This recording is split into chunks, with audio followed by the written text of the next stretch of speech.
Mai cu excitement, așa, hai. Am ajuns la Pamukkale. Toată lumea se descalță înainte să intre aici. E slippery. A? Slippery. Nu e slippery. Stai să merg. Asta este calcar. Se mai numește muntele de Bumbac. Deși e calcar, nu e Bumbac. O poză. O poză.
Antic Pool la Hierapolis și este un domeniu privat, așa că atunci când vii aici va trebui să mai plătești încă o dată pentru a intra în piscină.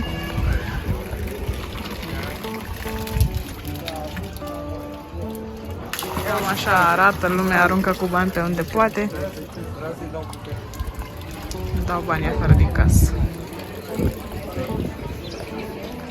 După ce urci din Pamukkale, poți să vizitezi pe gratis Hierapolis și dacă urci puțin mai sus, vei da și de această piscină. Cam așa este în realitate, de fapt.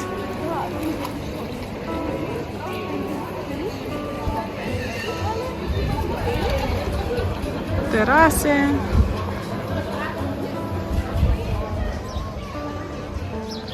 Iar acolo în depărtare este cetatea. Parte din cetate, de fapt. Acolo este un amfiteatru. Pe aici, în această zonă, s-au aflat cele 7 biserici care sunt incluse și în Apocalipsa.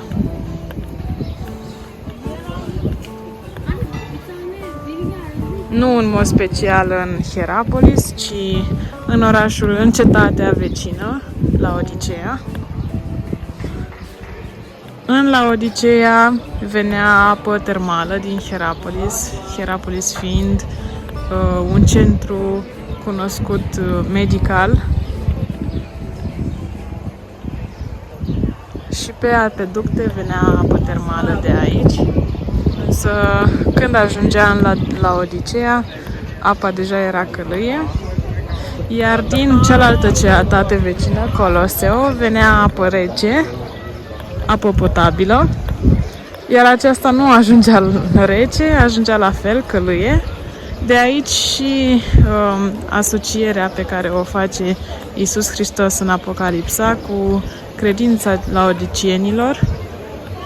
La fel călâie, nici rece, nici caldă. Exact cum ajungea și apa în acea cetate. Ce să vede. Uite încolo.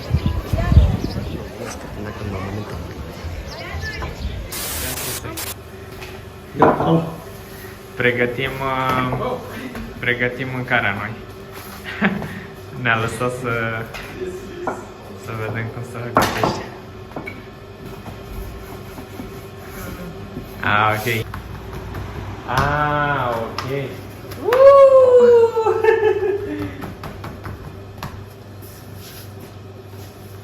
Thank you.